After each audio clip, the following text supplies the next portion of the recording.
हाँ जी, आज हम एक्सरसाइज 7.5 करेंगे क्लास 10th का और चैप्टर का हमारे पास है इंट्रोडक्शन ऑफ ट्रिग्नोमेट्री। आज इसका क्वेश्चन नंबर 7 हमने करना है। लास्ट जो मैंने लेक्चर दिए थे उसमें मैंने आपको 1 से लेकर पहले 3 तक आपको क्वेश्चन समझाए थे, फिर 4 से 6 तक समझाए थे। आज मैं 7 और 8 क्वेश्चन आपको समझाऊंगी। ठीक है, इस वीडियो को स्किप मत कीजिएगा, एंड तक जरूर देखिएगा क्योंकि आगे जितने भी क्वेश्चन आ रहे हैं वो थोड़े से चेंज आ रहे हैं। ठीक है, तो आपने इनको केयरफुली देखना है और फिर सॉल्व करना है। ठीक है, अब यहाँ पे देखें क्या है कि गाय वायर सपोर्टिंग वायर, यानी एक जो सपोर्टिंग वायर है जो गाय है वो उस पर रन करता है, यानी कि उसके जो वायर है उसके दरमियान के हिस्से में से वो रन करना शुरू करता है और ग्राउंड तक आता है। The wire make an angle of 78.2 with the ground. अब जो वायर होती है उसने एंगल बनाया है 78.2 ग्राउंड के साथ, यानी जो ग्राउंड है उसके साथ जो उसने एंगल बनाया है वो है 78.2 and touch the ground 3 metre. और इस तरीके से उसने क्या किया है कि ग्राउंड को टच किया है 3 मीटर पर from the base of the pole, जो पोल की बेस है। Find the height of the pole, जो हाइट है पोल का वो हमने फाइंड आउट करना है। ठीक है,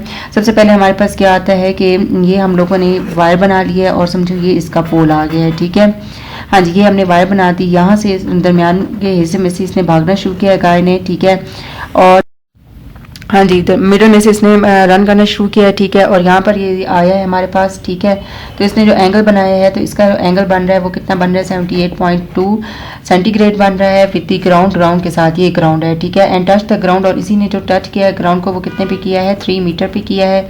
हमने इसका हाफ यानी ये जो हाइट है ये फाइंड आउट करनी है, लेकिन जब ये फाइंड आउट करेंगे तो इसमें हमने इसको इस हिस्से को भी फाइंड करना है, तो 2 से हमने मल्टीप्लाई कर देना है तो ये टोटल पोल आ जाएगी हमारे पास। ठीक है, तो इस तरीके से हमने इसको सॉल्व करना है। अब यहाँ पे देखेंगे ए है, ये बी है, ये सी है और ये डी है।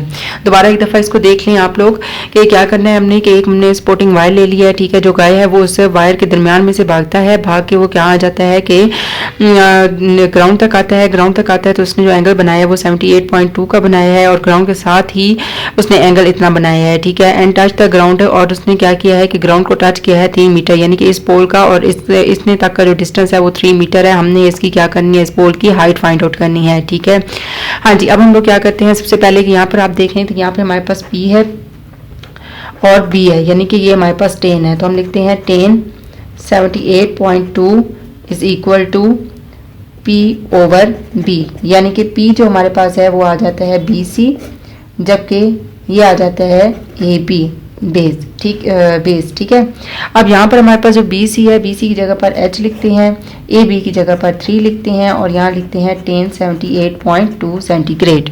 हाँ जी, अब हमारे पास इसकी जो वैल्यू आई है वो आई है हमारे पास 4.7867। अब आपने क्या करना है, इसको कैलकुलेटर पे सॉल्व कर लेना है। ठीक है, 4.7867 multiply 3 is equal to H, तो H की यहाँ पर जब हमने इसको मल्टीप्लाई किया है तो इसकी वैल्यू मेरे पास जो आई है वो मैं लिखती हूँ।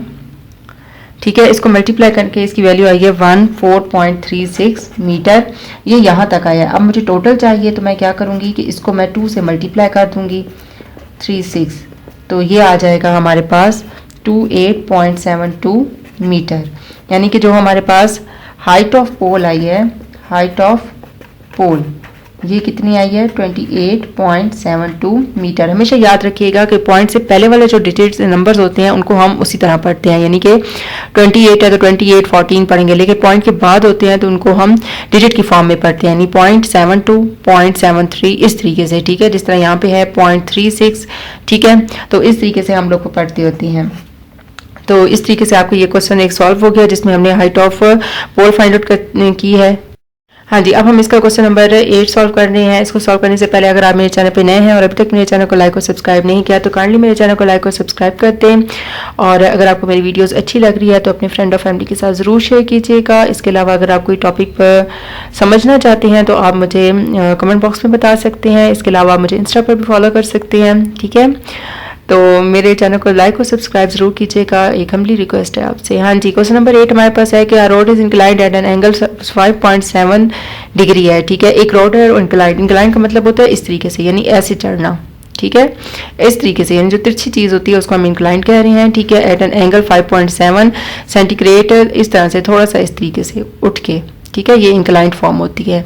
Suppose that we drive 2 miles आप तो हमने क्या सपोज किया है कि इसने ड्राइव किया 2 miles up this road starting from the sea level से इसने स्टार्ट किया है और ये कहाँ तक चला है 2 माइल्स यानी 2 माइल्स ऊपर तक किया है। How about sea level are we, तो हाइट हमने फाइंड आउट करनी है कि सी लेवल के साथ इसकी हाइट क्या बनेगी। ठीक है, सबसे पहले हमने एक रोड इस तरीके से इंक्लाइन करा दिया है, ये सी लेवल है। ठीक है, यहाँ पे जो एंगल बनता है वो 5.7 सेंटीग्रेड बनता है, यहाँ से यहाँ कर दिया।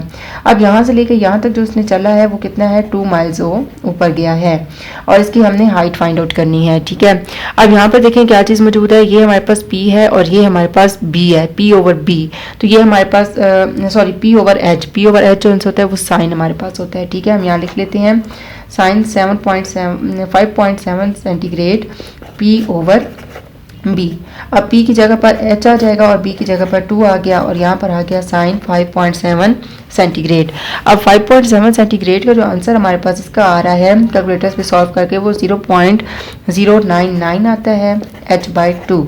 0.099 इसको हम 2 से मल्टीप्लाई कर देते हैं तो h की वैल्यू मेरे पास कितनी आ गई 0.1898 मीटर। यानी कि जो हमारे पास हाइट आई है अबव सी लेवल वो हमारे पास आई है, हाइट आई है जो सी लेवल से ऊपर वो आई है 0.198 मीटर। एक दफ़ा फिर आप इसको देख लें कि एक रोड है, ये हमारे पास देखिए रोड है, इसको ऊपर की तरफ है। ठीक है, और इसने जो ग्राउंड के साथ या सी लेवल के साथ जो एंगल बनाया है, सॉरी सी लेवल के साथ वो 5.7 सेंटीग्रेड का बनाया है। अब यहाँ से लेकर यानी कि जो वो चला है डिस्टेंस जो उसका आ गया वो 2 माइल्स आ गया और सी लेवल के से जो इसकी हाइट आ रही है वो हमारे पास फाइंड आउट करनी है। ठीक है, अब याद रखिएगा जो चीज़ आपके पास गिवन होती है आपने वही देखना है कि अगर आपके पास फॉर एग्जांपल यहाँ पर P है और यहाँ पर B है, अगर P ओवर B गिवन है तो 10 लगता है। ठीक है, अब यहाँ पर हमारे पास देखें कि P ओवर H गिवन है तो ये हमारे पास साइन के इक्वल आता है, साइन। ठीक है, तो हमने साइन यहाँ पे एंगल की जगह एंगल वैल्यू पुट कर दी और इसके अलावा P की जगह पर P और B की जगह पर B की वैल्यू पुट कर दी, कैलकुलेटर पे सब कुछ सॉल्व किया और हमने इसका जो हाइट है वो हमने फाइंड आउट कर लिया है। ठीक है।